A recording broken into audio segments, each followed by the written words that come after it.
Hello, everyone. So, Dricus, do you let yourself get excited yet for a fight, or do you have to wait until it's like Saturday morning and you're walking to the cage? Well, that's a good question. When we arrived on the airport, I looked as we walked in, and I was like, oh, here we go again. This is awesome. And I looked at my teammate traveling with me, and I just said, no, I'm not getting excited. I'll give it to around Tuesday. If we're still fighting on Tuesday, we're most probably going to have ourselves a fight, but it's really hard to get that excited and knowing what happened the last few times. Yeah. Talk to me about, I guess, April, the last time. I mean, just how frustrating was that whole experience for you? And I mean, I don't know, do you just deal with it, or is it really hard in your career to think you kind of installed a little bit? Yeah, I mean, but I'm fighting number 12 in the world right now, so we're good. I mean, my first fight was Chris Curtis, who wasn't really ranked, but that was a big fight. He's taken out some very, very good opponents, and then getting Anthony Hernandez, who's ranked quite a bit further back. But I mean, it was only my third fight, so I was happy to go out there, put on an amazing performance, and then getting my big shot. And then, of course, the Calvin Gastelum opportunity coming in, and I mean, I felt ready to fight the number one in the world for April 9th. I was ready to fight anybody. That opportunity came, and I was immediately ready for it. And of course, the big up and then the big down. That's the name of the game in MMA, I guess. But I mean, it was frustrating in the sense that I was so ready to go out and perform. It wasn't the fact that I would have been number 8, which was obviously a great jump for me. It was the fact that I felt so ready to go out and perform, and I was in great shape. All the hard work already started cutting weight. I mean, if you get your fight cancelled 4 weeks or 3 weeks or 2 weeks out, that's one thing, but on fight week, it stings a little. But I mean, I had my 2 days of sulking, and I had to get over it. Went to Sanford, spent 4 or 5 weeks there. Got some amazing training in, so good to be back there. Went back home with my team in South Africa, and we started camping for this fight. So, I mean, everything will work out the way it should, like it always does, and the stars aligned once again, and here I am, International Fight Week. Yes, we've been delayed a little, but I mean, with COVID, all that being done now, hopefully no more delays will come, and this is going to be massive. This is the biggest card of the year. Once again, I'm fighting on, and I can't be more excited. What are your thoughts on Brad as an opponent? I mean, a guy that's obviously been around for a long time. He's been in the rankings for a long time. What do you think about him as an opponent? Yeah, I think they really are not doing me any favors getting into the top 15. He is an incredible tough opponent. I think he's always been game. He's always comes to fight. He's always in shape. You won't see this guy just gassing out on the fight because he didn't prepare. You don't see this guy just going away because he's getting. I mean, he fought Yoel Romero. He stayed competitive till the end. He got beat pretty badly by a champ, but it wasn't like he just showed up. He tried to get that fight. He tried to get the champ out of there every chance he got. But no, he's not fighting one of those guys. He's fighting me.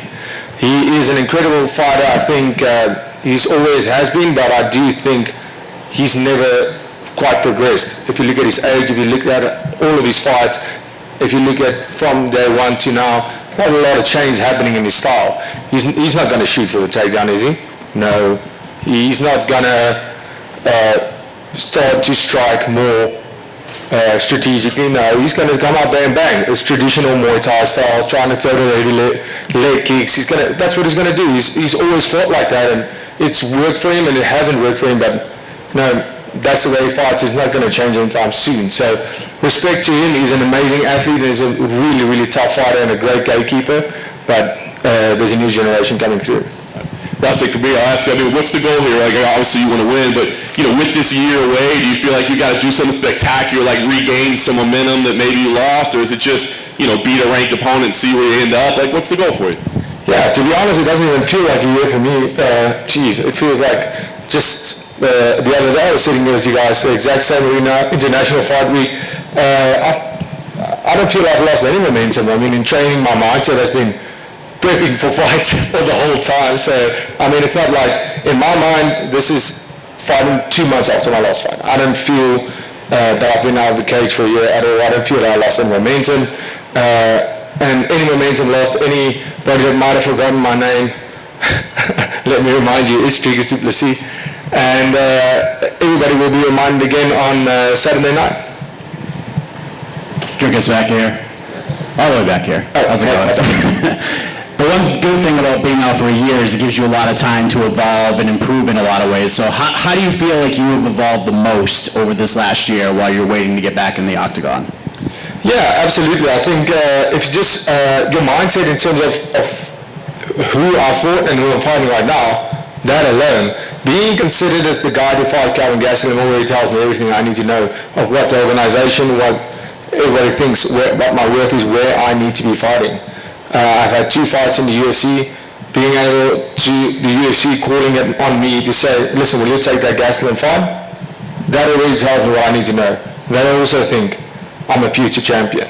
And that mental battles, the mental battles I had to go through for fights getting cancelled, getting a surgery, injuries, 3 opponents cancelled, all that, it only made me stronger.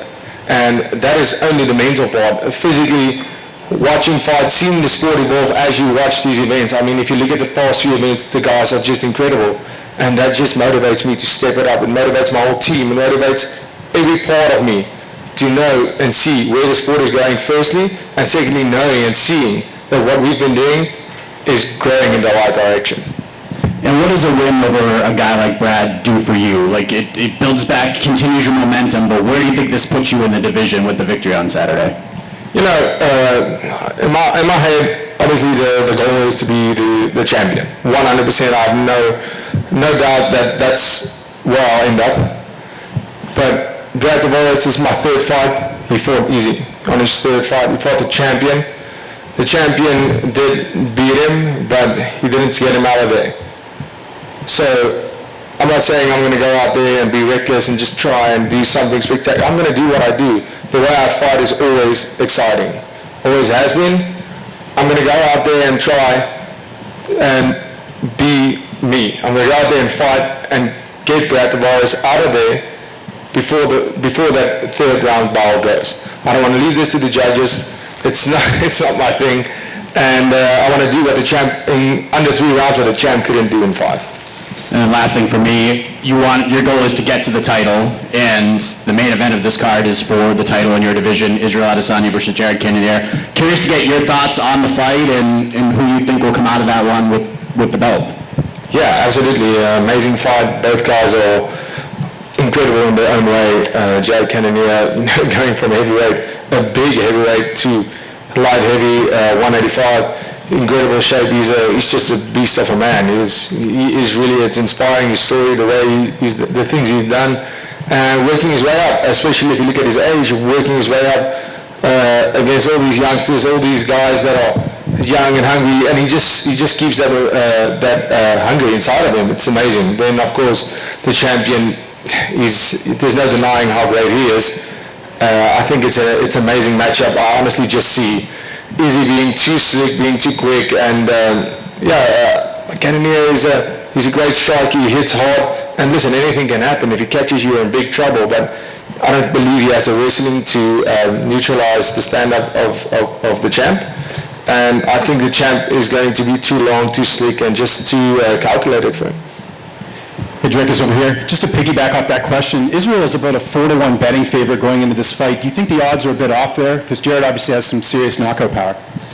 Anytime in MMA, when the odds are 4-1, there's something wrong there. Okay. And you trained with Shavkat Rakhmonov. He had a really big win last week over Neil Magny. What did you make of his performance, or just how dominant he was? Wow, I mean, the guy is unbeaten and an incredible fighter. He's going and finishing Neil Magny, that doesn't happen every day.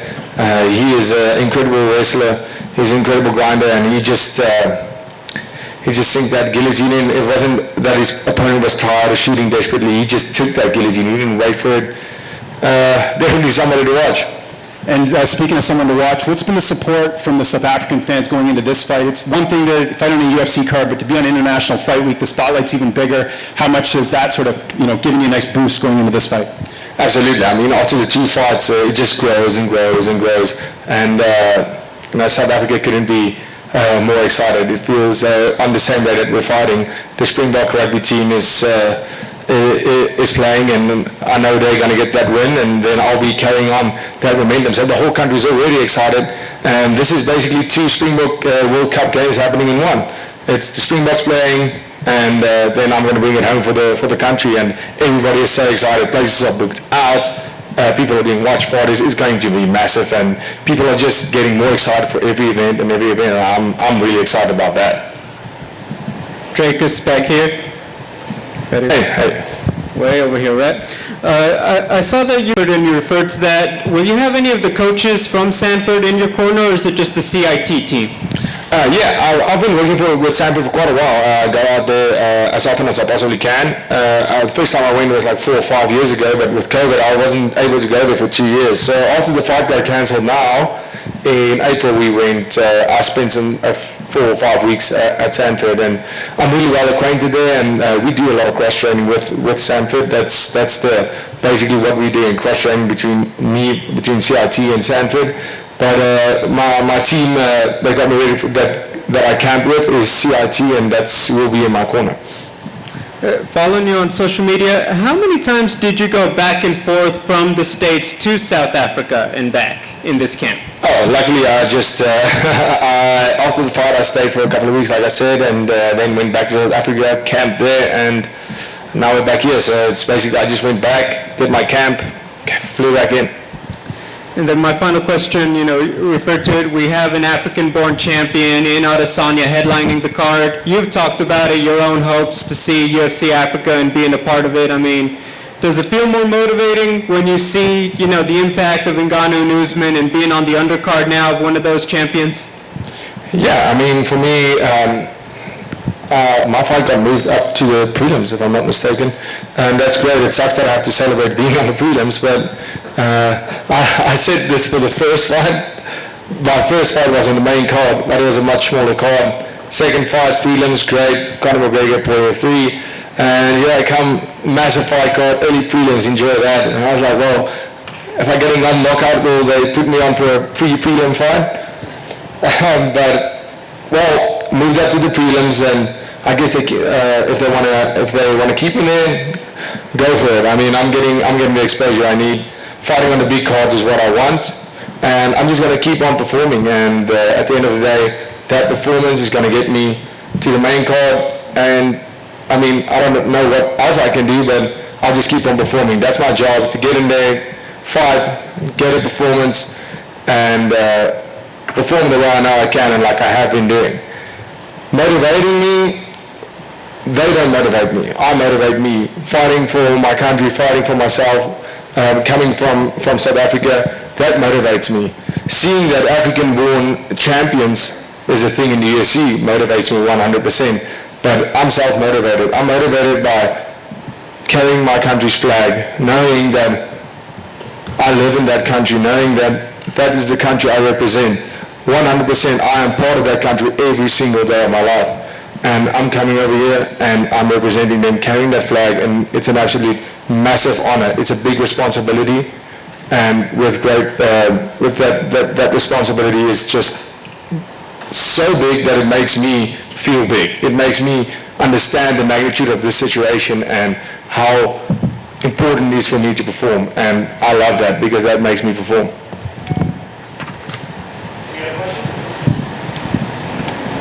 Dricus, wat denk jij van jouw opponent en hoe zien jij die fight afloop? Sorry man, hoe gaan het? My bro, ons het baie trots op jou. Baie dankie, lekker om jullie hier te hê. Ja, so wat denk jy van jou opponent, Brad, en hoe sien jy die fight afloop? Ek dink hy is 'n ongelooflike opponent. Ek dink hy is iemand wat hy het al alles gesien, 20-21 fights in die UFC. So ek kan nie dink dat hierdie vir hom iets niets gaan wees nie. Maar tot daai klok lei, dan gaan het vir hom iets niets wees. Hy het al baie mense gefight, hy het die champion gefight, maar hy het my nog nie gefight nie. Hy het nog nie die Afrikaanse woordjie gefight nie. So ons gaan nou sien, en ek glo dit sal die eerste skok van sy loopbaan wees. En alhoewel ek dink hy is 'n ongelooflike fighter, dink ek nie daar's 'n manier dat hy reg is of wat kom nie. En hoe voel dit om Suid-Afrika te verteenwoordig? Ongelooflik, om hierdie kan sit Afrikaans te praat en te weet daar is miljoene mense wat my verstaan. Dit alleen is vir my 'n ongelooflike groot eer, en ek sal haar vlag dra en ek sal vir Suid-Afrika weer eens op die wêreld se grootste platform wys wat ons kan doen, en die hoop wat dit gee, die die inspirasie wat gee vir almal in Suid-Afrika. Daar's niks wat ons so een maak so sport en ek kan nie wag om Saterdag aand weer die hele land op hulle voete te hê en te sien hoe almal ongelooflik bly is in die support en dis net ongelooflik. Dankie my broer. Ons vir jou. Ons vir jou.